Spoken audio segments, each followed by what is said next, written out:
Hello friends, welcome to my YouTube channel Word of Mathematics. First of all, happy Independence Day to all. We all proud to be an Indian. Jai Hind. So moving forward आते हैं अपने topic पर. तो today I am going to discuss about very important topic for every student, as a student and parents also. So as a student we must know about the changes in education policy. मतलब कि as a student भी हमें पता होना चाहिए कि हमारे जो एजुकेशन पॉलिसीज़ में चेंजेस हुए हैं वो क्या चेंजेस हुए हैं, और जो ये चेंजेस हुए हैं वो आफ्टर 34 ईयर बाद हुए हैं, तो इसलिए भी हमें जानना बहुत ही इंपॉर्टेंट है. तो आज हम डिस्कस करेंगे न्यू स्कूल स्ट्रक्चर जो अनाउंस है उसके बारे में, एंड आपको भी अपने सजेशन कमेंट बॉक्स में बताना है. तो let's start the video. New school structure जो अनाउंस हुआ है वो क्या हुआ है कि पहले जो था अभी तक क्या चल रहा है 10+2 था. अब इसके बाद जो न्यू अनाउंसमेंट हुआ है, मतलब अभी तक तो हम सुनते हैं 10+2, अब जो चेंजेस हुए हैं वो क्या अनाउंस हुआ है 5+3+3+4, दैट इज 5 3 8 8 3 11 11 और 4 15. ओके, तो इसके अकॉर्डिंग हम क्या है कि हमें 0 to मतलब अप टू 5 तक जो होगा वो हमारा क्या होगा, प्री स्कूल में काउंट होगा, pre school. After that 6 to 8 will be on middle school, and 9 to 12th will be on our high school. Okay, तो अप टू 5th तक प्री स्कूल में काउंट होगा, 6 to 8 तक मिडिल स्कूल में होगा, 9th to 12th तक high school में, और आफ्टर दैट हम क्या करते हैं, ग्रेजुएशन करते हैं. आफ्टर दैट ग्रेजुएशन जो कि 3 या 4 साल के हम करते हैं, 3 ईयर BSc या फिर BTech हम करते हैं अकॉर्डिंगली. ठीक है, तो इसके हिसाब से जैसे पहले था, ग्रेजुएशन में भी क्या था कि अगर हम बीच में ग्रेजुएशन हमने एडमिशन ले लिया बट किसी रीज़न से हम अपनी ग्रेजुएशन को कंटिन्यू नहीं कर पाते थे, तो हम बीच में छोड़ दिए, 1 साल करी या 2 साल करी फिर बीच में छोड़ दी, तो हमें डिग्री मिलती थी नहीं मिलती थी. But according to new education policy जो अनाउंसमेंट हुआ उसमें क्या अनाउंसमेंट कि इफ़ यू ड्रॉप, कि भाई आपने ग्रेजुएशन में ले लिया after 1 year, if you drop after 1 year, first year मतलब 1 साल के बाद आपने ड्रॉप कर दिया, छोड़ दिया, तो आपको क्या होगा, सर्टिफिकेट मिलेगा, यू विल गेट सर्टिफिकेट.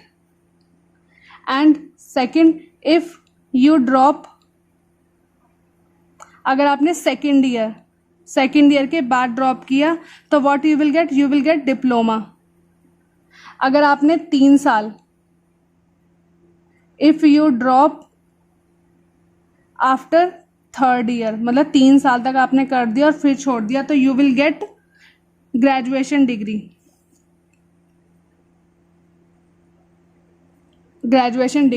अगर आपने पूरा मतलब 4 साल तक किए कंप्लीट, 4 ईयर तक, तो आपको क्या मिलेगा,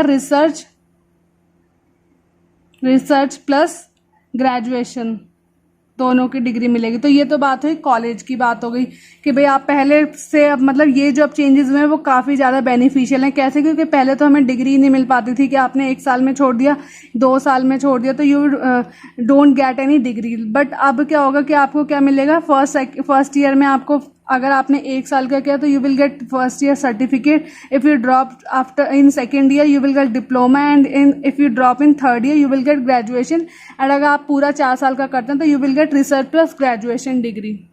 सो मुझे ये वाला सिस्टम सही लगा. और हम स्कूल की बात कर लेते हैं कि स्कूल में अब इसमें क्या है कि भाई हम 5th तक पढ़ेंगे, मतलब ये जो न्यू स्ट्रक्चर अनाउंस हुआ है उसके अकॉर्डिंग क्या है कि इसमें क्या होगा कि 5th जो स्कूल वाले स्टूडेंट है 5th तक, उसमें क्या है कि जो एजुकेशन का जो लैंग्वेज होगी वो क्या है, रीजनल लैंग्वेज बोल दिया गया कि अगर आप मतलब suppose you are living in Tamil Nadu, तो तमिल मतलब वहाँ की जो रीजनल लैंग्वेज है, यहाँ रह रहे हैं तो हिंदी है तो हिंदी में, तो आप क्या है वो जो आपकी रीजनल लैंग्वेज है उसमें भी पढ़ सकेंगे. मीन्स आपकी जो मदर टंग है, अगर आप हिंदी मतलब 5th तक आप क्या है अपनी रीजनल लैंग्वेज जो होगी आपकी लाइक हिंदी है तो आप हिंदी में ही पढ़ सकेंगे. बट मुझे ये चैलेंजिंग भी लगा, क्योंकि आफ्टर दैट अगर हम जैसे कॉलेज वगैरह में जाते हैं तो वहाँ पे क्या है, वहाँ हायर स्टडी करेंगे तो वहाँ पे क्या आप हिंदी में पढ़ेंगे, नहीं, वहाँ तो चैलेंजिंग, मतलब लैंग्वेज का प्रॉब्लम इंडिया में बहुत चैलेंजिंग लगता है मुझे. क्योंकि अगर हम बाहर कंट्रीज़ के बारे में बात करें, UK मतलब US वगैरह, तो वहाँ पे क्या है, वहाँ की जो मदर लैंग्वेज है वो क्या है, इंग्लिश ही है, और वो कॉलेज में मतलब जो हायर स्टडी होती है उनकी वो इंग्लिश में ही होती है. बट यहाँ पे क्या है कि अगर हम हिंदी मीडियम से पढ़े हुए हैं, बट कॉलेज में अगर हम हाई स्टडी लॉ ग्रेजुएशन या कोई भी मैनेजमेंट डिग्री का कोर्स करते हैं तो हम क्या है इंग्लिश में ही पढ़ेंगे। तो ये थोड़ा चैलेंजिंग, थोड़ा नहीं बहुत ज़्यादा चैलेंजिंग है। और अगर हम कंपटीशन एग्ज़ाम्स की बात करें तो कंपटीशन में हम मतलब अपना एग्ज़ाम तो हिंदी में चूज़ कर सकते हैं, बट अगर हम कोचिंग्स की बात करें, अगर हम कहीं भी कोचिंग वगैरह में जा रहे हैं या फिर स्टडी मटेरियल की बात कर रहे हैं तो वहाँ पे क्या है, अगर हम किसी कोचिंग में गए तो वहाँ पे जो क्लासेस प्रोवाइड होती हैं हमें बेसिकली इंग्लिश ही मेन होता है कि इंग्लिश में ही आपको वहाँ पे, तो ये बहुत डिफ़िकल्ट होता है हिंदी मीडियम वाले स्टूडेंट्स के लिए। तो लैंग्वेज मुझे बहुत चैलेंजिंग लगा। हम 5th तक क्या है रीजनल लैंग्वेज में पढ़ सकेंगे, जो भी है हिंदी है तो हिंदी रीजनल लैंग्वेज में हम पढ़ सकेंगे। और अगर हम 6 की बात करें, आफ्टर 6 तो हम क्या है 6 क्लास ऑनवर्ड्स हम क्या है 6 क्लास ऑनवर्ड्स हम क्या है वोकेशनल कोर्सेज, वोकेशनल सब्जेक्ट्स जो हैं वो चूज़ कर सकेंगे, सब्जेक्ट चूज़ कर सकेंगे। लाइक कोडिंग हो गया, कोडिंग या फिर आर्ट्स वगैरह, कोडिंग आर्ट्स हो गया या डांस, जो भी आपका मतलब म्यूज़िक वगैरह जो भी वोकेशनल आप चूज़ करना चाहते हैं आप उसे चूज़ कर सकते हैं। सो ये तो बात हुई रीजनल लैंग्वेज की कि 5th तक हिंदी आप अपनी रीजनल लैंग्वेज में पढ़ पाएंगे, मदर टंग आपकी हिंदी, आप हिंदी में पढ़िए। 6 तक अब 6 क्लास ऑनवर्ड्स आपके वोकेशनल सब्जेक्ट चूज़ कर पाएंगे, coding arts music whatever you want to choose. अब यूनिवर्सिटी का सेम ग्रेडिंग सिस्टम होगा, सेम ग्रेडिंग। सो ये सब क्या है जो न्यू एजुकेशन पॉलिसी अनाउंस हुई है उसके अकॉर्डिंग। नेक्स्ट पॉइंट क्या है कि स्कूल में जो एग्जामिनेशन होंगे, स्कूल में जो एग्ज़ाम्स होंगे वो सेमेस्टर वाइज होंगे, मतलब ईयर में 2 टाइम्स क्या है हमारे एग्ज़ाम होंगे, जिसमें हमारी जो बेसिक कोर नॉलेज है उस पर ज़्यादा फोकस किया जाएगा। तो ये भी ठीक है। नेक्स्ट क्या होता था कि अभी तक हम क्या करते थे कि 10th क्लास तक हम क्या पढ़ते हैं, 10th क्लास तक जो कॉमन मतलब हम जो सब्जेक्ट की चॉइस होती है वो हमारी 11th या 12th में होती है। मैथ्स जो है वो कंपलसरी रहता है कि हमें मैथ्स जो है वो 10th तक पढ़ना ही पढ़ना है। लेकिन अब जो new school education policy announce हुई है उसके अकॉर्डिंग हम क्या है अपनी चॉइस से कोई भी सब्जेक्ट ले सकते हैं, जैसे आर्ट्स के साथ मैथ्स के साथ आप आर्ट्स तो अपने इंटरेस्ट के हिसाब से उसे कंटिन्यू कर सकते हैं, ठीक है। मीन्स इसका मतलब क्या है कि 9th to 12th तक हम क्या है अपनी मर्जी से सब्जेक्ट को चूज़ कर सकते हैं, according to our interest subject choose कर सकते हैं अकॉर्डिंग टू इंटरेस्ट।